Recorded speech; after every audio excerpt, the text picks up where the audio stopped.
Alright everybody, welcome back. We're going to be jumping back into Risk of Rain today, so I probably don't need to explain the game to you. There is a new character coming up soon. They haven't released it just yet, so I think last time I played the loader, let's go with something a little more silly today. And still going to play on Drizzle just because I'm lazy. I don't really feel like having a challenge, especially when I'm trying to talk at the same time. So the week has been actually pretty good. For me, I usually am very on-off with hobbies as well as everything else, like any subject basically I can be on or off on. And I decided to mess around this week and try to doodle some more because it's a good physical stim and it allows you to get some creative ideas out of your head, and it's very socially acceptable to just be doodling on a piece of paper randomly, especially if you keep a little notepad on you at all times like I do. So I ended up drawing a lot of really neat little critters of various types, aquatic ones, terrestrial ones, flying ones, as well as some ideas that I've had lurking around in my head for like horror creatures and things of that nature. I think like one of my favorite ones would probably be this massive Leviathan kind of creature that I initially pictured as sort of this Lovecraftian horror, not necessarily eldritch or otherworldly, but basically this giant creature that electrolyzes water to generate helium, and it uses the helium in a massive gas sack in order to float. And it's literally the size of a cloud, and it hides inside rainstorms and heavy fog and things of that nature. And it dangles tendrils or tentacles very similar to a massive floating jellyfish, essentially. And yeah, it gets pretty much all of the resources it needs from rainwater and uses static electricity as well as some bioelectricity in order to electrolyze water on very fine scales, thanks to water being what's the word? It's not an emulsion. It's an aerosol. That's what it is. A liquid that is suspended in air. But yeah, so that was a fun little idea, and it looks absolutely horrifying once I actually drew it, as I knew it would be. And I really enjoyed doing that, just to finally get that idea on paper, because I wasn't having much luck trying to write it. And I still haven't figured out a good way to concentrate my brain to function in a writing setting, because I think in pictures, so it's easier to draw than it is to write. But when I do write, I tend to write in scenes, which is actually kind of fun. And that may also be why I have such extremely vivid dreams, because my mind is so keen on generating images that it can spin those into a narrative very easily. And my imagination is quite crazy, as you could probably tell. But yeah, the week's been good. I ended up mentally draining myself because I didn't realize just how much energy it would take to draw. Definitely as much as you would expect if you were trying to write an essay or something like that, in my opinion. It was a lot of fun, but by like Tuesday afternoon, Wednesday morning, I was absolutely mentally tapped out for the week, and I still had a day to go. So I had to sleep probably for like 13 or 14 hours in order to recover. As usual. That's probably par for the course for me. I get tired very easily by the end of the week, and my girlfriend knows to not expect me to be living in the morning when she gets up for work on Friday. But that usually pays off, because then I have an abundance of energy when I get up and I can take care of all the house chores that I need to. And yeah, have fun with that. As far as general autism things go, things are going all right.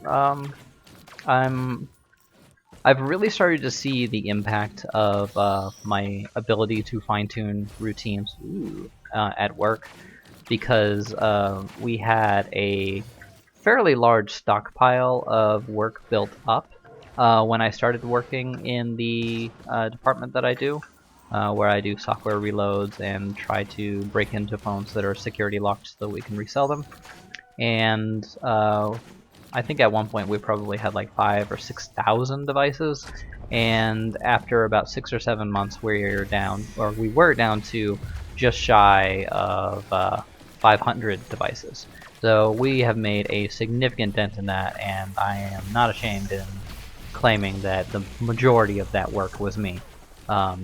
Because we have a couple of other duties in the department that we're in, but because I'm not fully trained on a lot of that, my coworker does the majority of that, and I spend my time either doing overwrites or doing software reloads and researching fixes to get into these devices, which I really enjoy. As I've said before, it's a fun puzzle to work out, and luckily we did double our count on Thursday right before I left for home. But I definitely am going to have to figure out how to pace myself, or I'm going to have to deal with learning new things at work. So I anticipate that there will be some difficulties in the near future. Given that it is the holiday season, though, we probably are going to be slowing down at least a little bit, and the pressure to get devices out is going to be very minimal. What I have enjoyed, though, is that because the company is at the moment seeing a trend where businesses that we typically deal with are holding onto their devices longer and not changing for newer model devices, we have less inbound devices to actually fix. And as a result of that, the devices that me and my coworker have been refurbing and unlocking have made even more of an impact on the company's overall profit, because that's just money that's been sitting around waiting for us to fix it for years, and it was paid for at rock bottom. So any profit that we can get out of it is significant, and it looks very well for me, especially since we're having individual reviews coming up. So I'm very much looking forward to hearing what they have to say about my performance and incorporating any feedback they can, as well as helping them to understand more of my needs and how I function. I think being open with your employer, as long as it's an employer you feel like you can actually have a dialogue with, is probably the best thing that can ever happen in the workspace of autism. I know, at least from my experience, like the jobs that I have worked at have been very routine jobs. Like doing inventory, for instance, was my first major job. The only other job I had before that really was being a janitor, which again, like there's a standard. As long as you meet the standard, you're good, and I can easily build a routine around that. That's how I function on a day-to-day basis. Inventory was kind of similar in that there was a certain way that they taught you to count things and to use their machine, and then I completely ignored that and developed the method that was most comfortable for me and the size of my hands, because I have very long fingers. And before long, I was one of the top counters, both in accuracy and speed, for the company. And luckily, my pay reflected that, and they respected my ability and did not ask me to try and adjust, even though they knew that I would be able to count faster if I did things the correct way. It was easier for me to develop my own methods, and as long as I was able to surpass their standards, I was content. Very much the same thing is going on with my current job. It didn't work out so well in the retail space. When I worked at a pet store, definitely did not. Sure as hell didn't do me any favors when I briefly did door-to-door stuff, and worked actually pretty well in the candle lab that I worked at for a while, testing and quality assuring devices, or not devices, products, because the way that you record things, as long as you're getting the recordings, it doesn't matter how you do it, so long as you do it effectively, accurately, and on time. And the only reason why I started to suffer at that job is because I was sticking to the scientific method a little bit too strictly, and everyone else was just extremely lackadaisical about it. And yeah, it just didn't sit well with me. It was causing me a lot of stress seeing other people not take the job seriously. But I mean, I actually work in a job now that is quite serious. The security of electronics is very important, and businesses are very paranoid, justifiably so, about where they send their devices for recycling after they've reached their end of life or usefulness, or they want to upgrade a company's devices. And you would be surprised how easy it is to steal information from a phone, or to just make a phone useful to you. Like, most people I know do have like a pin lock or something like that on their device, which is great for making sure that no one can just pick up your phone and get into it.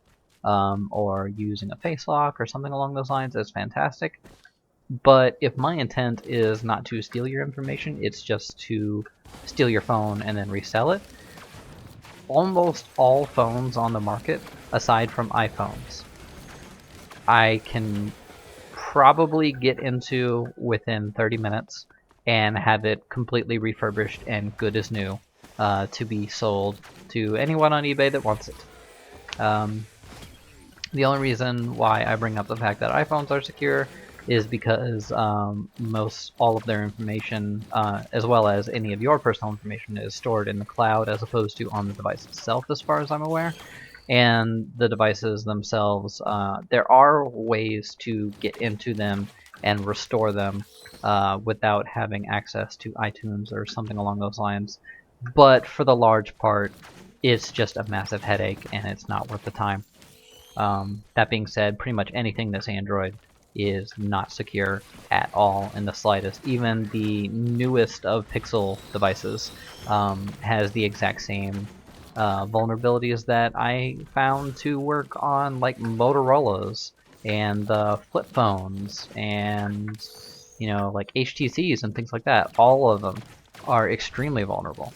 Um, so I'm sorry if you're listening to this and you're paranoid about your security and you're one of those people who likes to live off the grid and not have your information stolen and stuff like that. But in terms of just taking your phone and reselling it, just about anyone can do that, so try not to lose your phone. Actually getting your information off of a phone, though, recovering it, that does take some know-how and some programming skills, or an extremely expensive device.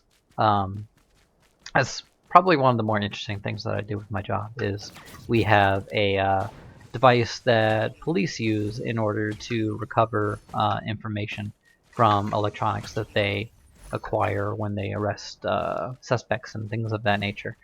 And it is pretty sophisticated. It functions very well, and you don't necessarily need it. It is a very expensive device, like I said. Um, if you have the programming know-how, it's not too hard to program scripts that would be able to go through a device's data and rip information like we do. But even if you were to do a factory reset, I guarantee you we can get your information from that phone. The only way that we know of to completely erase things from a device's memory that we use is an overwrite procedure that writes ones to every bit of the memory, zeros to every bit of the memory after that, and then random numbers to every bit of the memory after that. So 3 levels of encryption to guarantee that there is no information left on the phone. Because actually, what we found to be true is with almost all devices, when you do a factory reset, what it actually does is it deletes, in quotation, your information.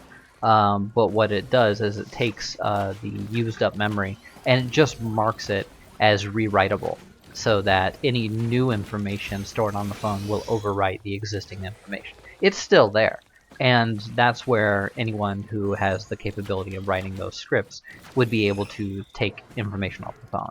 And just as an example, like if you have ever bought anything on your phone, we could get your bank account, we could get your credit card information, we could get your logins for any website that you've gone to.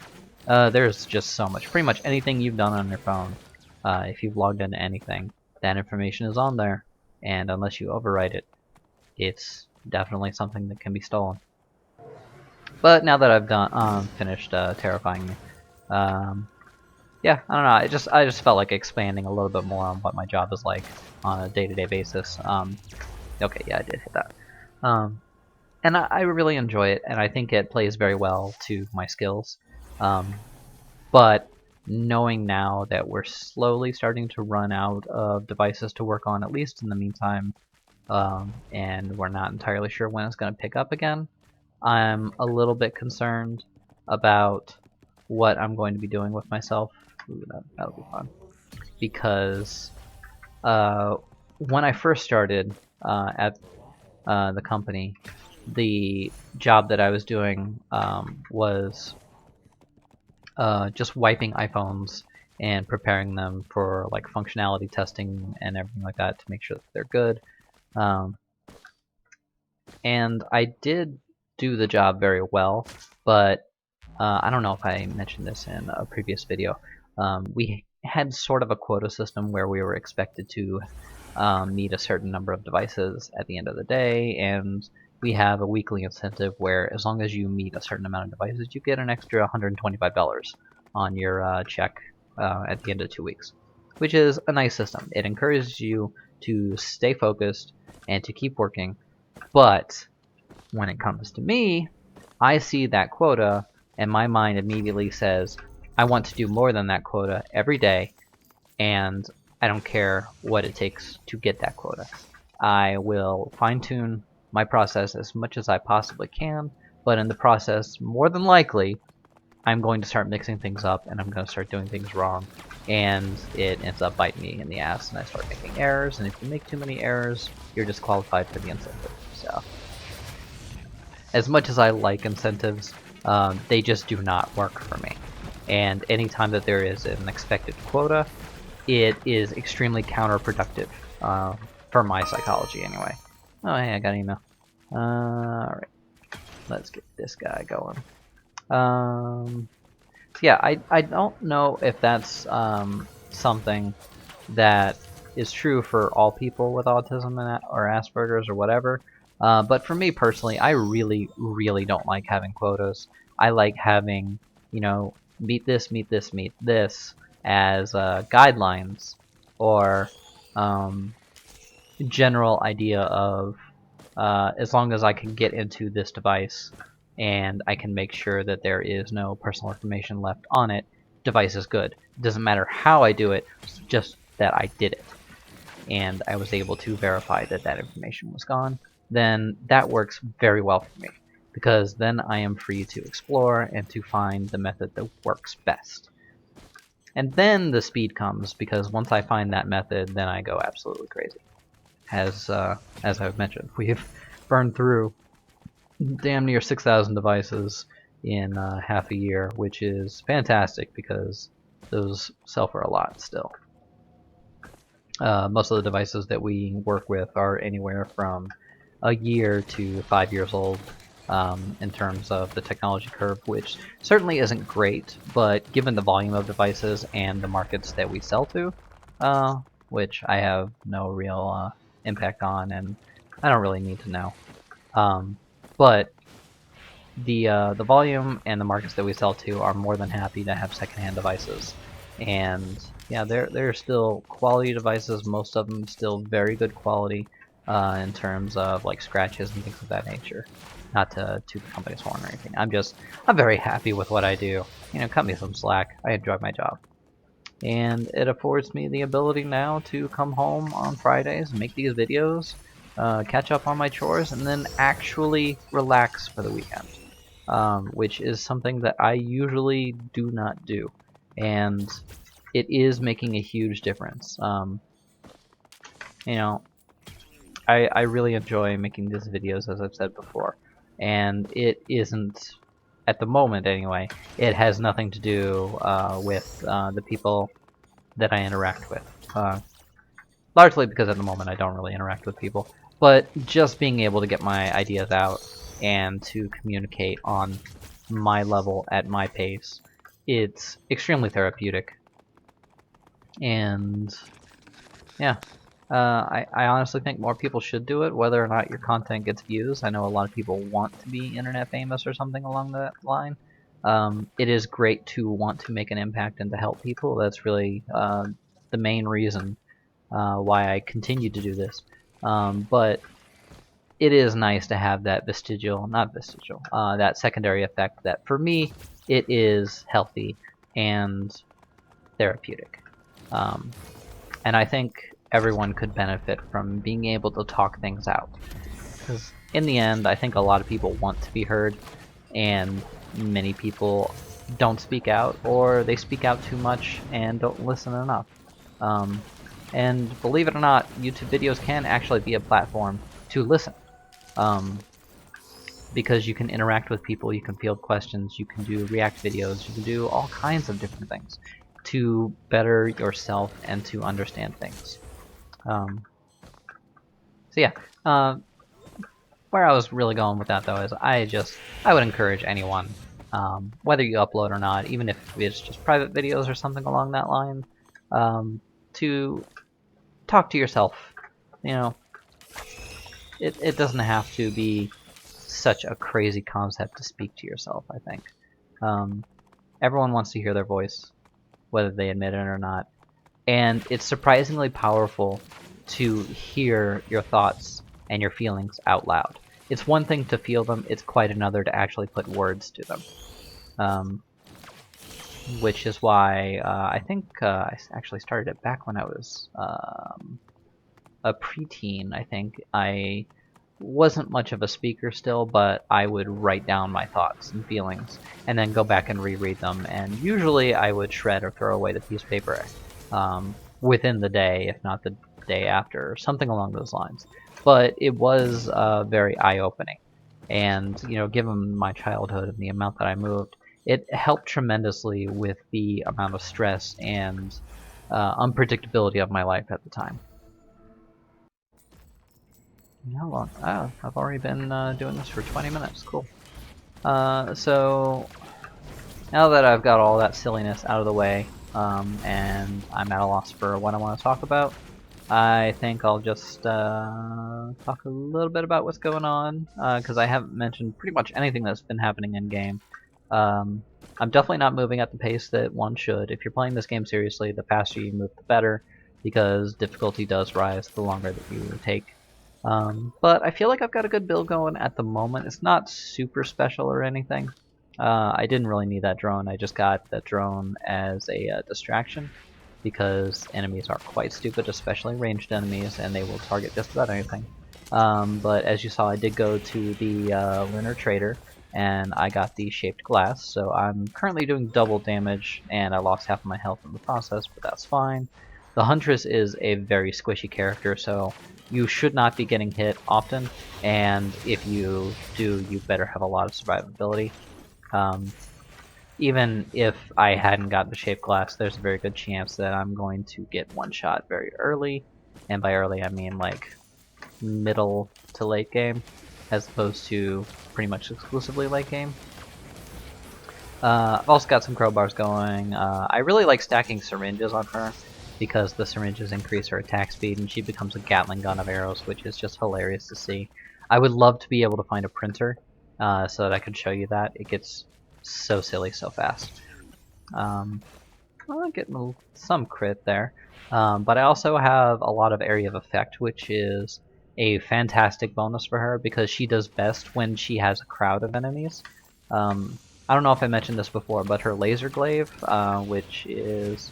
Let me wait for a group of enemies. Like, this is only one, so it would be pretty poor to use right now, but if I can get these two close together, then the way the laser glaive works is that you see it bounces between enemies, and you saw a bunch of arcing electricity as well as my meat hook pulling them together. So the glaive does more damage the more it bounces, and I think it can bounce up to like 3 or 5 times, I'm not sure which. So when the Huntress has a single target, she has a lot of damage fall off. So her utility is definitely in crowd control.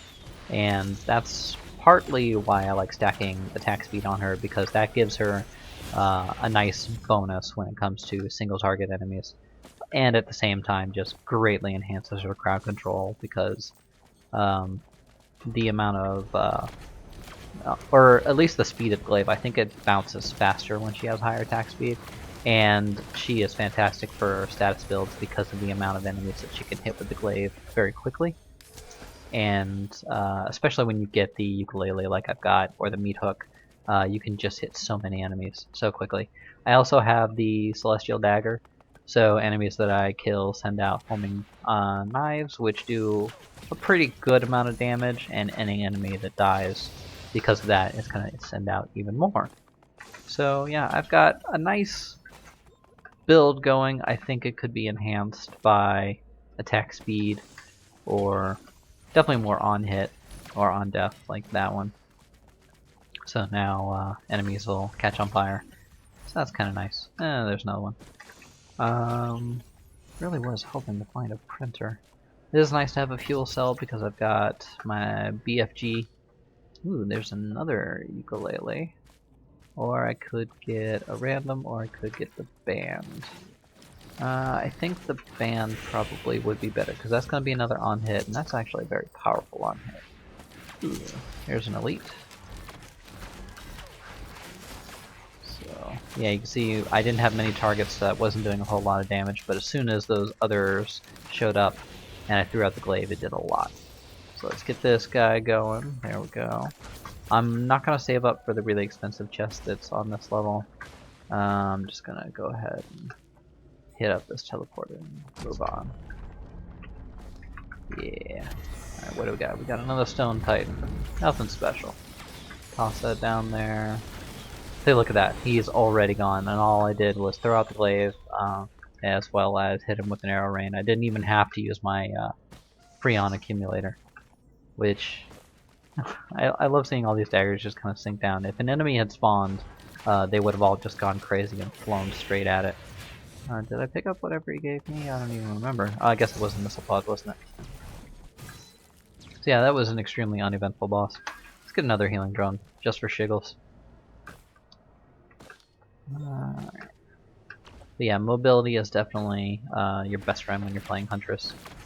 Being able to attack while sprinting is fantastic, so she benefits a lot from the shield, whatever it is, that grants you damage resistance when you're sprinting.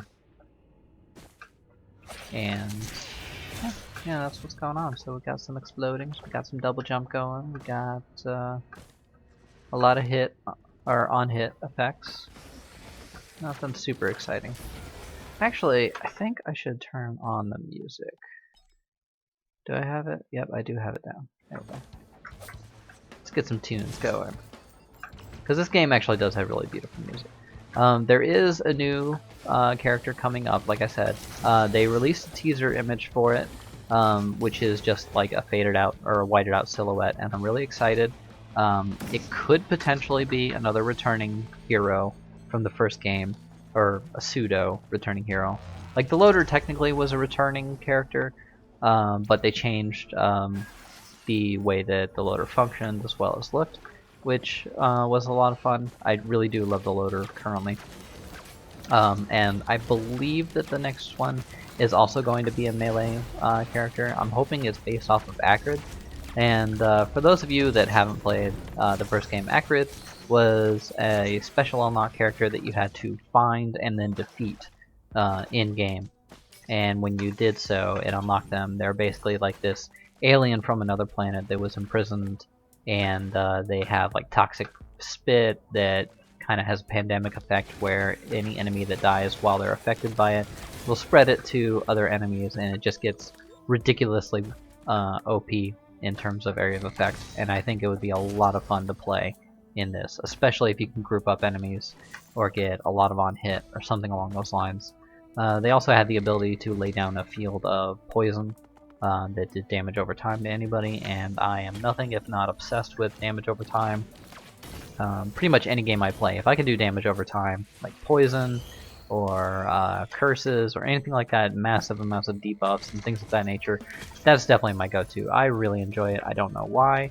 There's just something satisfying about stacking all that damage and then dancing around your enemy as they slowly die, and you know that it's inevitable. You just have to outlive them at that point. It's a little morbid, I guess, a little bit cruel, but that's just the way I play. That's what I enjoy.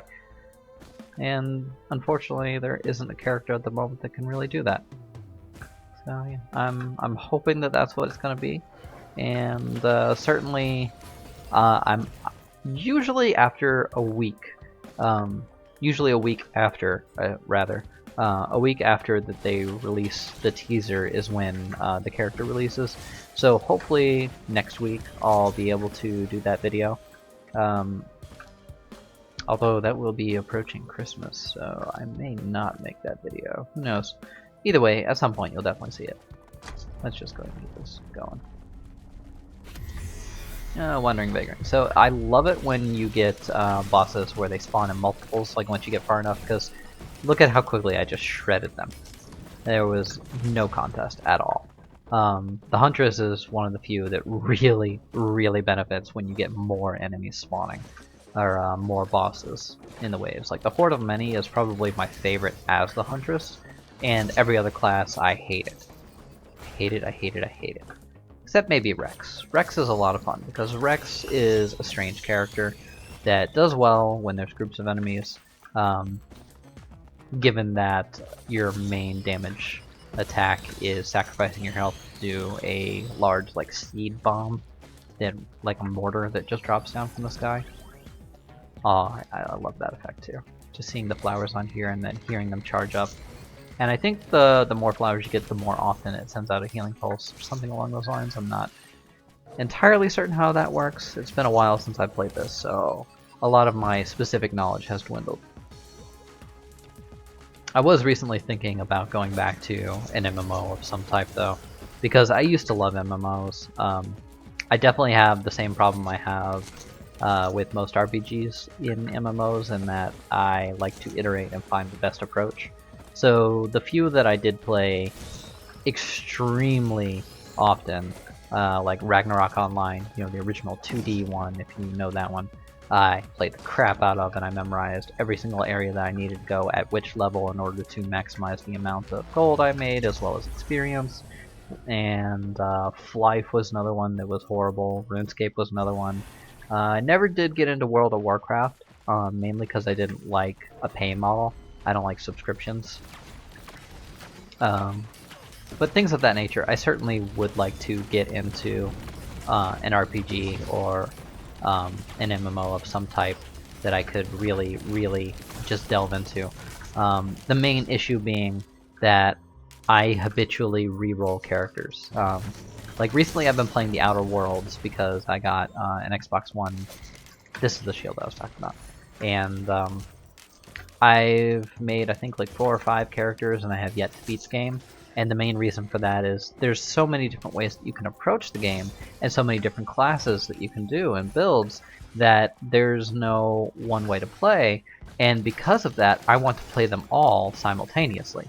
And I don't know which one is going to be my favorite until I try it, and I don't want to beat the game on anything but my favorite build.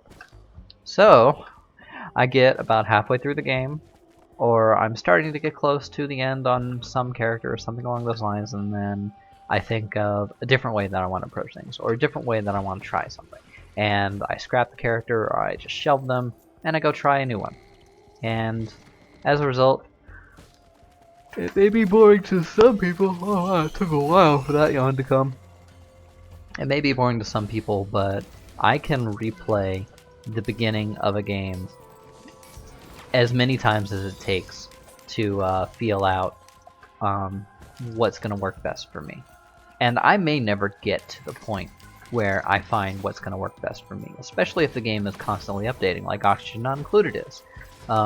Because I started playing that game when it was in early access, I developed a way that worked best for me for every single update, and they were updating like every 2 months. So the game was always fresh for me and always a new challenge, and I really love that, and it's become a staple in my life because of it. And yeah, I don't know, I'm kind of missing that energy now that Oxygen Not Included has released officially. They are still planning more content updates. Like recently they had the mandatory recreation pack, which adds a lot of new like endgame stuff that you can do for helping your duplicants to relax and deal with stress, even though stress still isn't that big of an issue.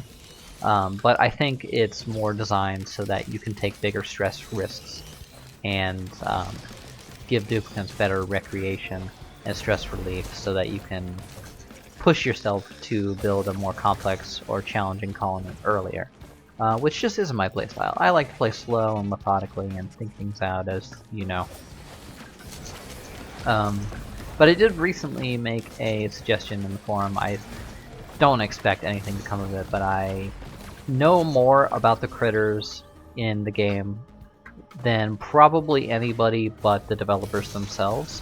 And I developed a concept for a mid to late game critter, which I would love to see in the game, just to give ranching and critter management more versatility in the game, because they've touched on a lot of the game mechanics, giving you ways to achieve them without technology, giving ways to achieve different things like power efficiency or recycling or water treatment through animals, or generating industrial ingredients and things of that nature.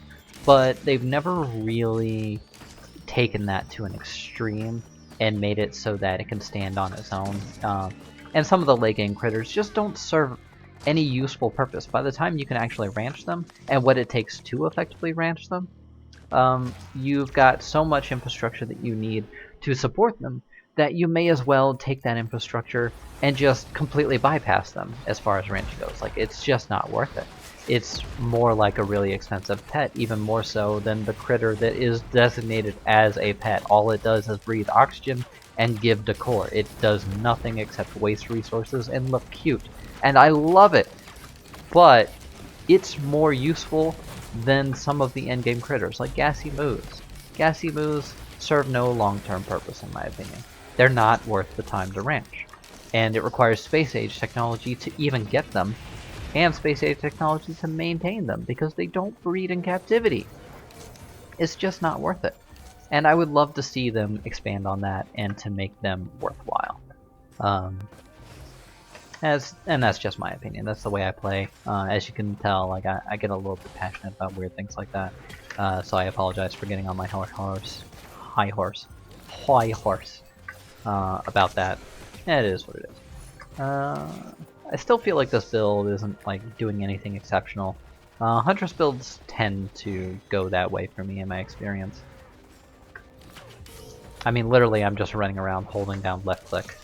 I'm not even really like trying to use my skills half the time. So, yeah, we're at difficulty impossible, and this is stage 7, so technically this is the first time that we would be able to obliterate ourselves. I am going to keep going though, because I do want to hopefully come across more printers. Just not getting enemies spawning near me though, so I may as well just go ahead and proceed to the next level. Let's do it. Like, I could try to sit around and farm so I could get more of these chests, but it's just not worth the time. Also, if you do have a Prion accumulator and this Magworm is giving you trouble, he didn't give me any trouble because of the amount of damage on hit that I have, or effect on hit that I've got going on.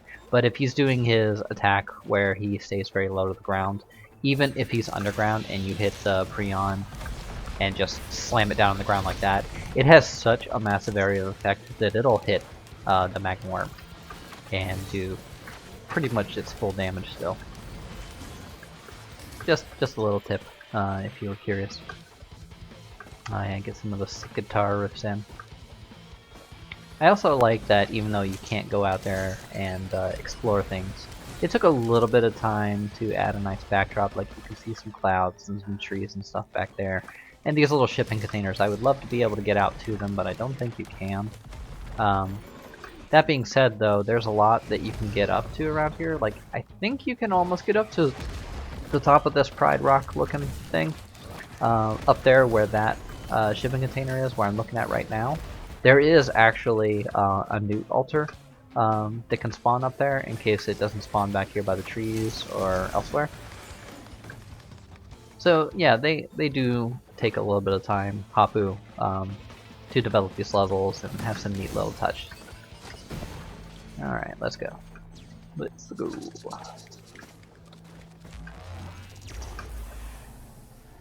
Like, it feels believable that you'd be trapped in this little area and that there's some stuff going on. I still feel like there needs to be something to do with these caves beyond just the possibility that the altar can spawn back here. Oh, not altar, the portal. Because it does get frustrating coming back here just to find a teleporter. Though, like, there's no reason to go through here. It feels more like in the first game there were certain paths that were optional, and you had to like look out for them. Like in particular, I'm thinking of I can't remember the name of the level, but there was like these magma pits where you had to have a certain amount of protection in order to survive higher damage over time, so that you could explore this path. And at the end of it was a Lemurian that you could fight and get, I think it was just a lot of money or a guaranteed like drop or something along those lines. It was just a nice little touch. Or hidden pathways and things of that nature. You know, there's a lot of little things that you can do, and it reminds me of that. But there's nothing back there aside from the potential for a newt altar. Or some items that just spawn back there. Oh, looks like we've got the imp playing with one of my drones. And I'm just gonna... Oh, no. I think he'll spawn over there. That probably won't hit him. Oh, actually. Just barely scraped him. But I got some of the arcs on it. Let's kill this guy. That'll give me enough to open this. He's too busy playing with my drone. Oh, now he figured it out. And he should die very shortly. That syringe, though. I love me some syringes. Can you get hit by that yet? No, he's immune to the arrow rain as far as I'm aware. Which is fine. Oh, hey, I didn't see you over here. Also, I feel like they updated his tracking, so it's a little bit easier to avoid his laser now. It's not like hit scan or anything. Which is good, because he was quite silly for the longest time. Like, there was just no way to avoid that. Which is even worse when you start getting the ones that have elemental effects on them. Oh boy! Like, fire procs on that laser? That's disgusting. When they first released that as a possibility, it was stacking way more than it was supposed to, and it got obnoxious and made it literally impossible to survive those guys if you got hit by that laser. Let's just go ahead and trigger it. Blazing Greater Wisp. So, drop a Freon right there, and dead. Cool. And we get another Pauldron after Enter Frenzy after killing 3 enemies in quick succession, which is definitely something that usually happens as a Huntress, given how much area effect she has. So, hey, attack speed! Frenzy also increases your attack speed. So we're slowly getting to that attack speed build that I like. Very, very slowly. It's not like Printer, but it's something. Stop shooting stuff at me. Your stupid mortars are so annoying.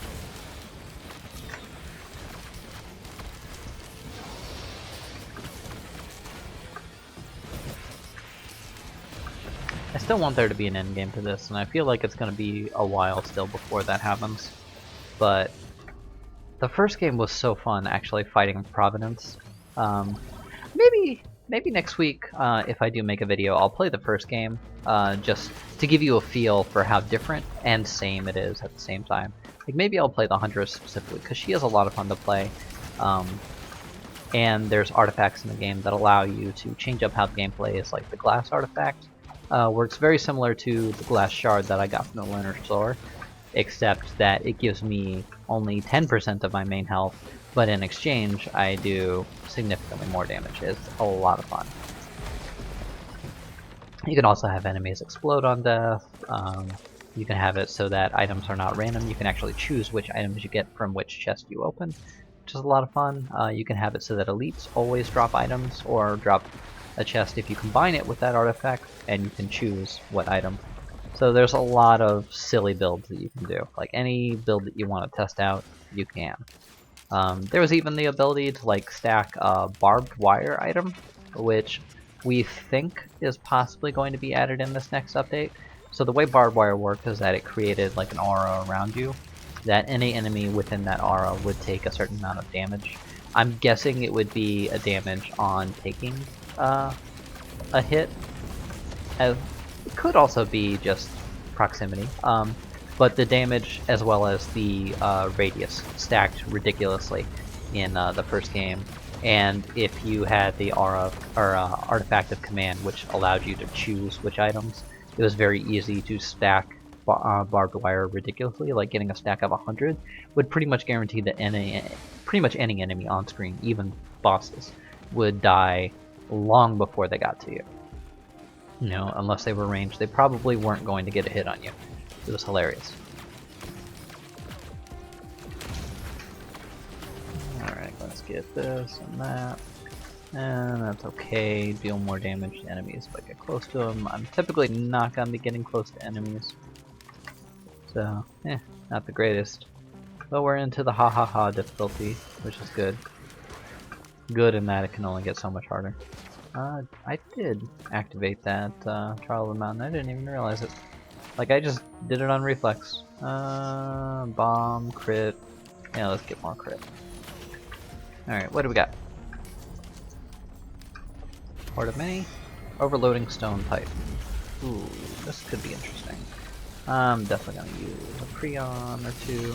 Yeah, I'm gonna use two just to... Oh, second one wasn't necessary, but we got rid of them. So be it! Oh yeah, that frenzy. And that crunch when I landed. Yeah, overall, I'm okay with this build. It's not my favorite, but it's functional. I could probably make it to the next obliterate option. I'll probably do it at that point simply because we're at 44 minutes and 44 seconds into this run, so... I mean, the longest run I've ever done, I think, was like 2.5 hours. You can lose a lot of time getting a ridiculously overpowered build going. And eventually you either obliterate because you've become an unkillable god, or you die because you did something really stupid like got too close to a Malachite enemy or stood still for more than like 0.5 seconds. Literally half a second is all it takes on some levels of difficulty to die. Like no matter how much health regeneration you get or chance at block, the amount of damage that enemies can do just keeps growing exponentially to the point that they will be able to one-shot you eventually. It's only a matter of time. Even the most god tier build will eventually die. But that being said, like you could be sitting there for hours trying to get to that point.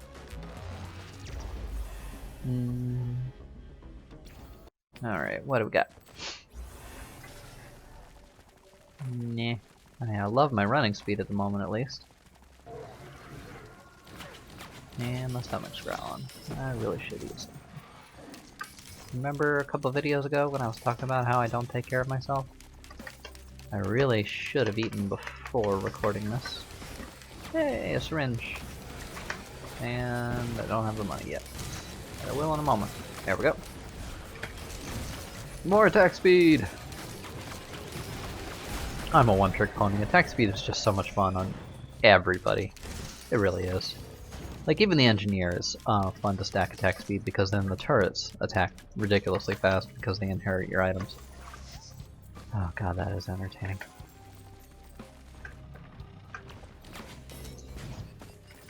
I'm gonna make one quick pass to make sure that there's no printer for syringes. If there is, I definitely want to do that. And let's take care of you. Whew! Getting too close to her also is a problem. I summoned Clay Doomstriders? Okay, just one Doomstrider. That's not so bad. But hey, money's money. And down you go. Oh yeah. Look at how quickly things are going down. That's beautiful. Oh, what is this? Nah. That's not a great one. I mean, it's kind of good because if you look at my health now, most of it's gold at the moment. And that's because I've killed so many enemies that I built up a lot of temporary shields. But again, like, there's only so much survivability is going to do for you, and especially since I lost half of my health for this glass shard, there's no point in trying to stack survivability. The most things that I should be stacking at the moment is damage and movement. Maybe evasion. but mostly damage. Because if you kill them, it don't matter how much damage they can do, right? Oop. Alright, let's just get out of here. What do we got? I'm not even worried about the beetle queen, I'm more interested in gambling on this shrine. See, look, I just threw one glaive and they're dead. Got that. That gave me a bunch more money. Alrighty. Infusion, so I can get a little bit of health back at least. Not much, but you know, every little bit counts.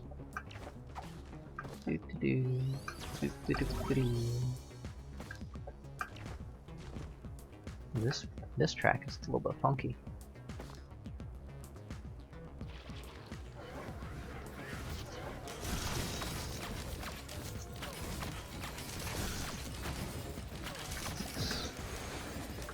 How much time we got left? 57%. One thing I don't like about this level design is because of the way the camera works.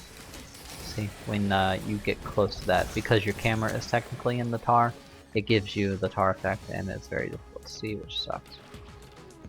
Literally does nothing. Like, I say that a lot, I realize. It is what it is. It's literally just saying nothing. But I think a lot of that came from my uncomfortability with long pauses and silences.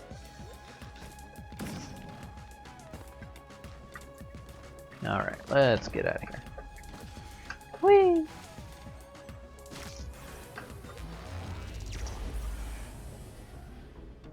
Alright, 50 minutes in. And we are on Scorched Acres and already got a gunner. I think I overshot him. Yeah, I did. Woo! Those guys can really do some damage to you if you're stupid enough to just stand in their path. So I guess I'm an idiot is what I'm saying. Yep, there's no one. Luckily their tracking isn't super great, so as long as you strafe, it's not so bad. Ooh, yay! More syringes. Tech speed! This is still so slow. I want to attack so much faster.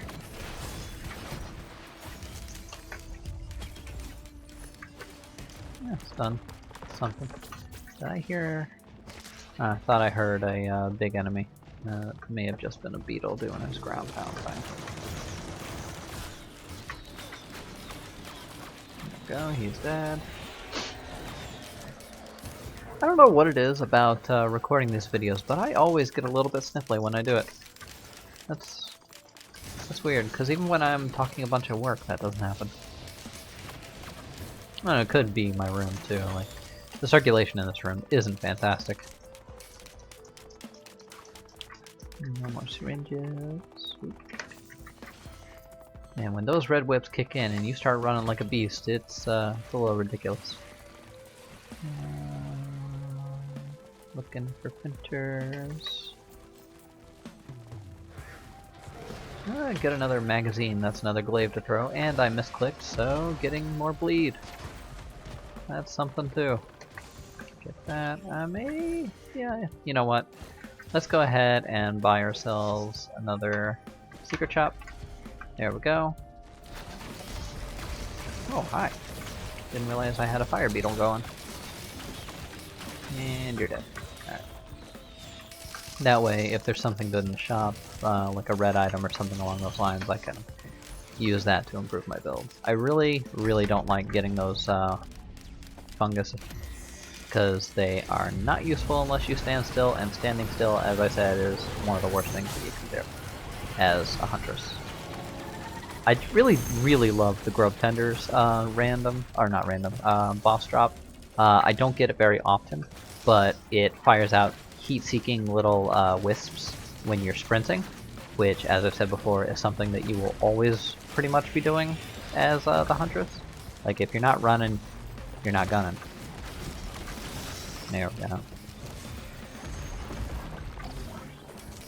Or you're at least not gunning properly.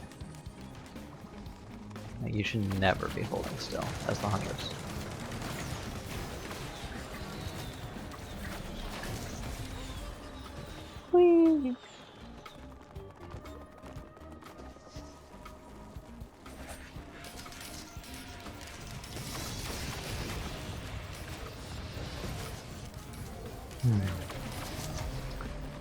Ah, that's right.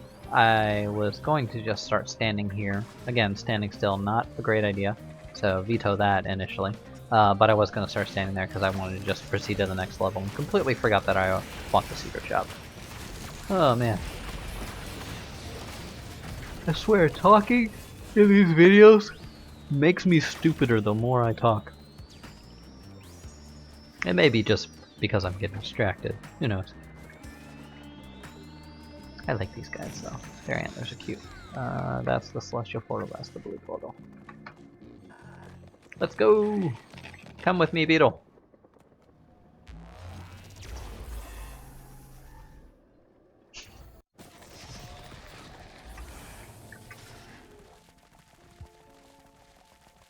And nothing good over here. Nothing great over here either. Fuck it, let's just go. You know, I just realized I never actually did a test recording to see if my recording software was getting my voice today. So this may be a colossal waste of time. We will find out when I obliterate myself. Ooh. Hi, buddy. Buddies. As I said, I love it when you guys are in groups. So much easier to kill you.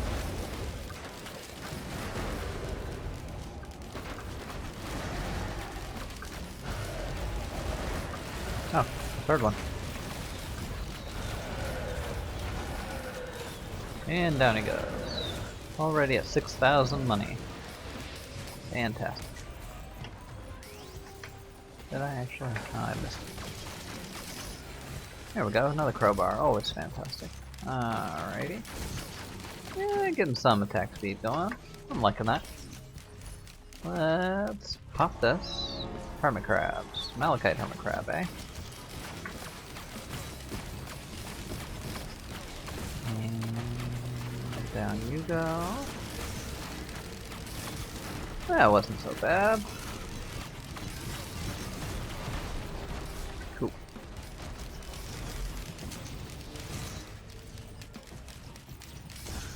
Ooh, quail, yes. Quail is fantastic because now I can jump while sprinting and keep my momentum and actually get a little bit more momentum, at least temporarily, when I jump. Because it does launch you forward. How much is this? 12,000. I can already afford you.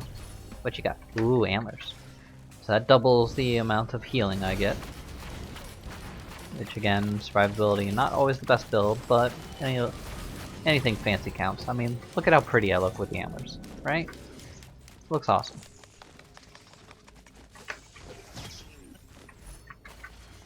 That's something. Anything up here? Doesn't look like it.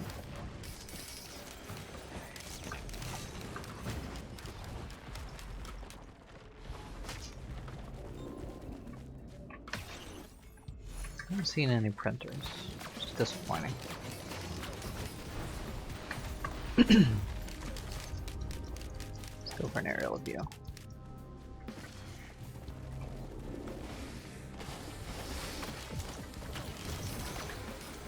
Oh, nice. Great time. Yay! Another guillotine. Alright. Nothing fantastic. Let's go for the portal and get out of here.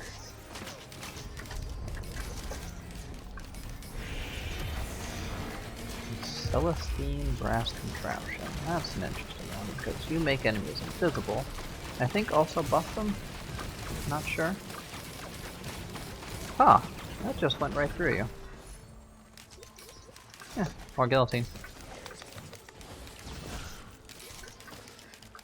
Always down for more guillotine because that just makes elites that much easier. In a way, almost normal elite, not normal elites, normal enemies end up becoming harder to kill than elites because if you stack enough of those guillotines, the guillotines make them as weak as like low tier enemies. Because you only need to, at the moment I think I only need to do like not even 60. Once they get to 60% of their maximum health, they die instantly. Which is just wonderful. For me, anyway. I'm a little bit sad that we didn't get the other 4th level at any point, because it would have been fun to fight the optional boss. But it's all good. I got to do it in my last playthrough, and that was pretty fun.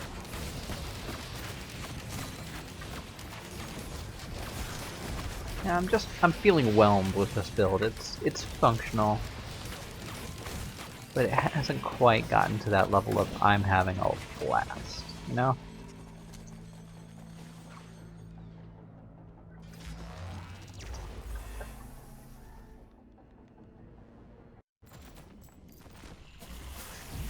Oh, hi.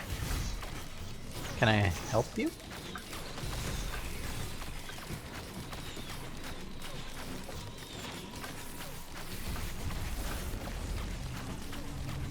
I'm not gonna kill her before she pops. And she killed me. Wow. Alright then. I guess that will be the video. Well, as always guys, thanks for tuning in. If you have any issues, as always, please reach out to me, to someone in your life, whether you want help or not, like directly. It's gonna help you to get things out in your own words.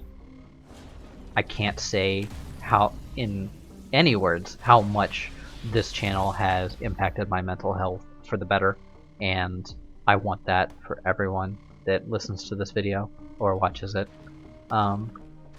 Yeah, I hope things work out well for you. Love you guys. See you next time.